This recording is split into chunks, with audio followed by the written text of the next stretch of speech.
What's going on, guys? It's Jimmy here. Welcome to our daily show where we discuss everything going on here in our country that you need to know about here on a daily basis. We got some major news here for you guys in this video.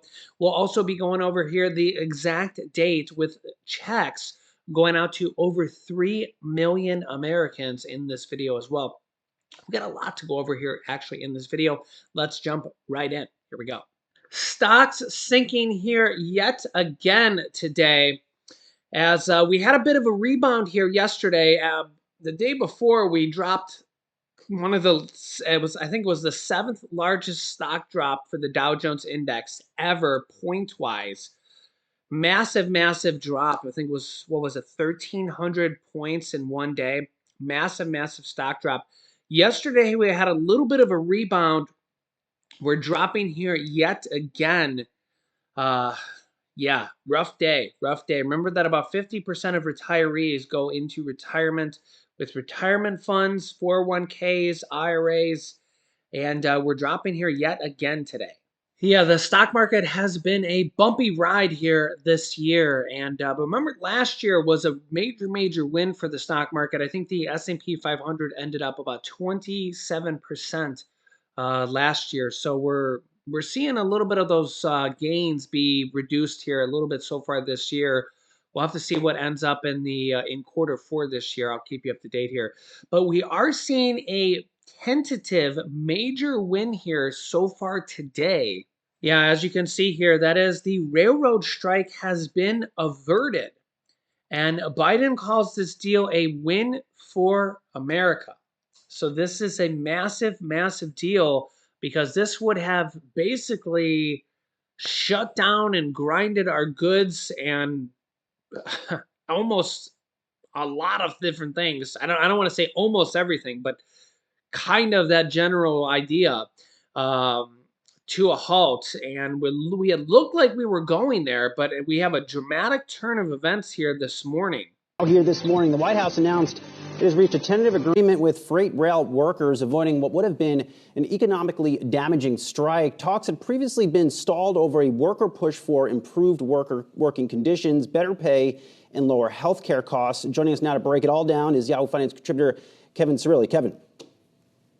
President Biden celebrating a 5-year tentative agreement with railroad strikers, and he alerted Labor Secretary Marty Walsh yesterday evening to really say that they had reached a deal, a 5-year agreement. Let's take a look at the specifics of this. 24% raises and $5,000 in bonuses specifically for these rail workers. Now, that's going to be retroactive all the way back to 2020. There's also some attendance changes for the workers. But Labor Secretary Walsh tweeting out, quote, "The Biden administration applauds all parties for reaching this hard-fought, mutually beneficial deal. Our rail system is integral to our supply chain, and a disruption would have had catastrophic impacts on industries, travelers, and families across the countries." Brian, specifically how the energy sector had reacted to this. They were pressing for a deal. They were incredibly apprehensive about the need for supply shortages as well as scarcity in the energy sector heading into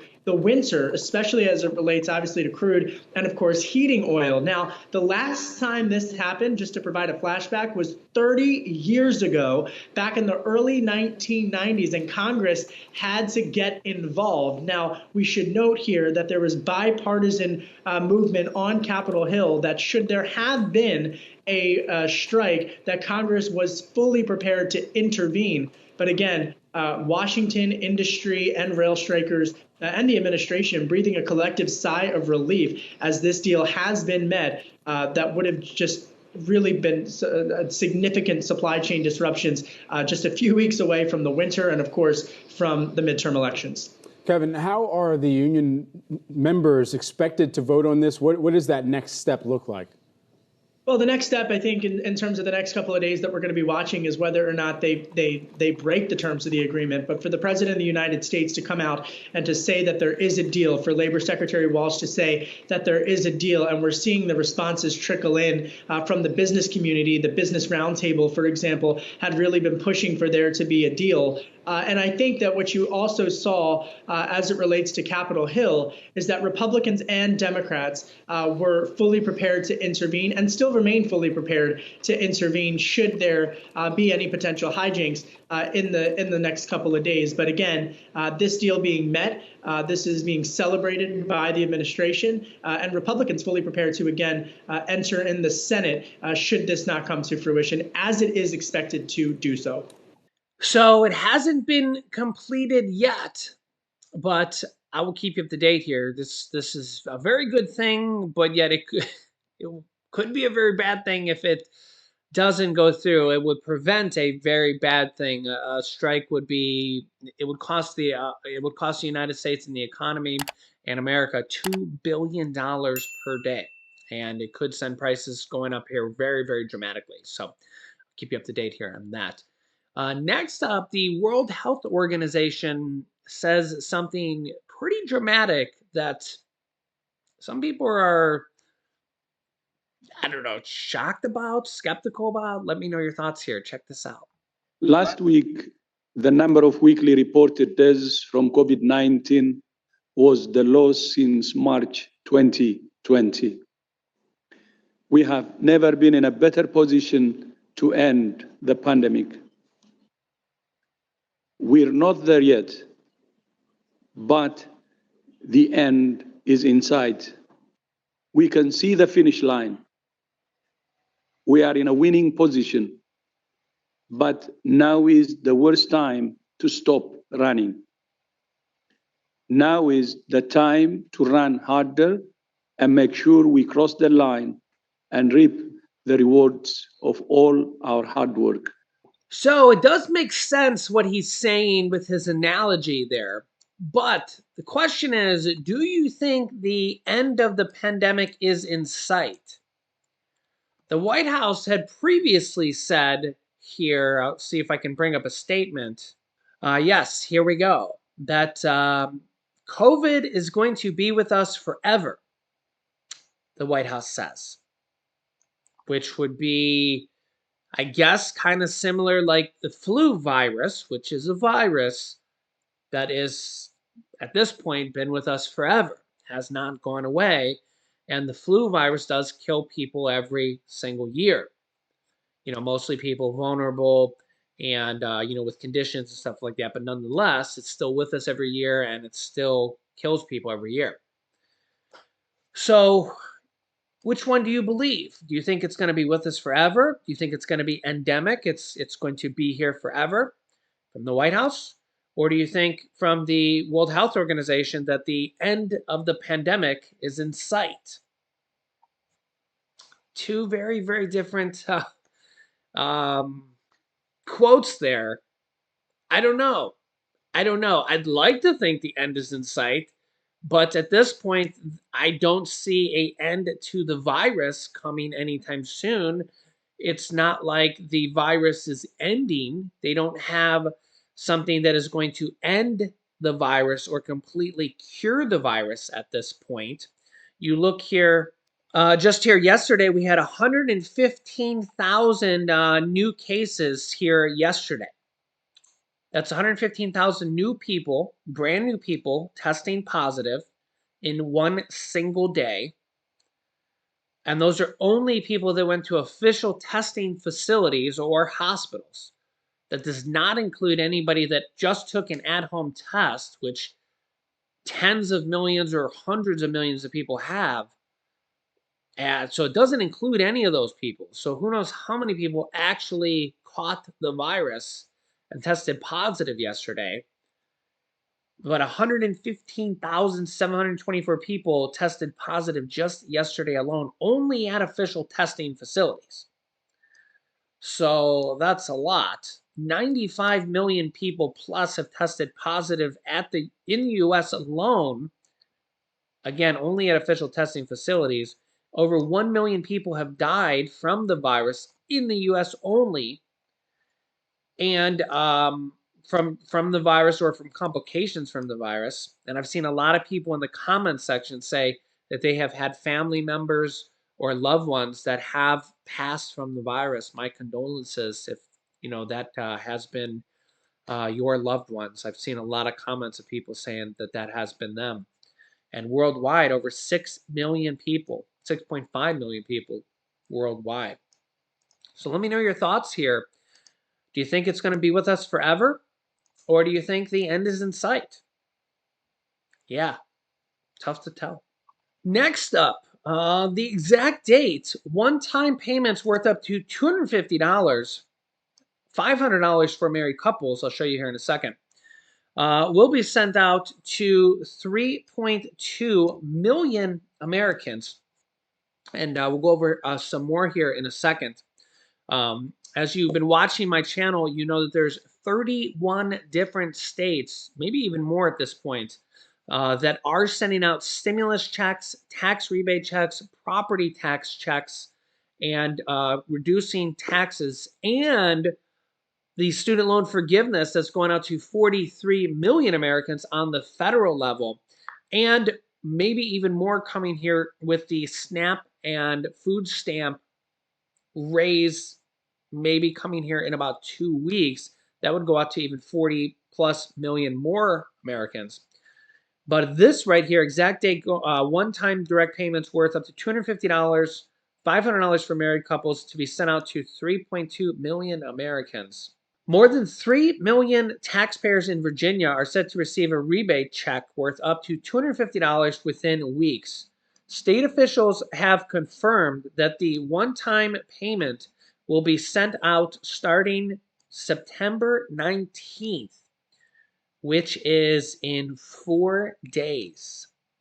So these checks will start going out here on September 19th in 4 days. Yeah, pretty awesome there. Millions of Virginians are set to get a tax rebate worth up to $250 within days. Well, they're going to start going out September 19th, as you can see right here. And around 3.2 million Americans are set to receive this rebate. Virginians must have a tax liability last year in order to qualify the payment. It means if you owed a state income tax in 2021, you will get some of that cash back with the exemption of credits. Individual filings will receive up to $250, while if you're a joint filer, you will get up to $500. $500, as you can see here. Rebates are set to be released from September 19th, and officials expected to send the payments in daily batches of 250,000. So it looks like those will go out pretty quickly, because that means they're going to send out 1 million every 4 days. So that will go out pretty quickly. So it'll take 4 days for 1 million. So 12 days for 3 million. So let me know in the comments section when you get this. Of course, this is just one of 31 different states that are sending out these checks here. The state of California is a massive, massive one that's coming here soon. The 1,000 up to $1,050 inflation relief checks sent to Californians. California isn't the only state trying to help out its residents, as you've been watching my channel here. I'll link you to another video that has multiple different states here that we go over. The California checks are supposed to start here in early October. I'll keep you up to date here on that. But that's going to go out to over 23 million people. And they recently said here that California will add a new group of eligible recipients, including Social Security. You can see here one major change concerns Californians who rely exclusively on Social Security, disability, or other sources of public assistance as their source of income, with the Golden State Stimulus check. People whose sole source of income was public assistance were not eligible for a payment last year when they sent out their stimulus check because their tax forms showed $0 of California adjusted gross income and they needed at least $1 of income. However, this year, even people who report $0 on their 2020 taxes will qualify for a payment. The payments range from $200 to $1,050, depending on your income. The $200 is for people that make over $100,000 per person, so that's not applicable. Applicable, applicable. Yeah, so they have now included people on Social Security, disability, and other sources of public assistance. Last year did include people on SSI, I believe, though, and I did see a lot of people in the comment sections who said so as well. Also, in today's episode of You Can't Make This Stuff Up, if you ever get the late night munchies and you're hungry late at night, well, apparently we're not the only ones. A massive bear, it looks like a brown bear, barged into a California 7-Eleven to enjoy a late night candy bar shopping spree. Oh boy, he looks like he knew exactly what he was doing. You can see the pictures here, and oh boy, uh, yeah. I wonder if he got a ticket for this. Look at this guy. He legit broke into this 7-Eleven and went in there and took a grab bag full of goodies. Yeah, so they legit have video photos, snapshots from the video. You can't make this stuff up, guys. But apparently this actually happened. Yeah, so let me know your thoughts here in the comments. Literally can't make this stuff up. That was a dangerous situation, man. That guy's lucky. That bear was preoccupied because that could have went bad in an instant. So let me know your thoughts here in the comments. I'll keep you up to date here, and I'll link you to some other videos you should watch next here. Make sure to subscribe down below to our YouTube channel. It's completely free to do so. Click the bell icon after subscribing so you don't miss out on new videos. Remember that new videos come out here every day at 10 a.m., 3 p.m., and 8 p.m. Eastern Standard Time. And I'll keep you up to date here with everything going on here in our country on a daily basis. You can click here to see a bunch of checks that are going out here for millions of people here. Or you can click here to see September 21st, a very important date for millions of Americans. Click on one of those videos next. Thanks for watching, guys, and I'll see you in the next video.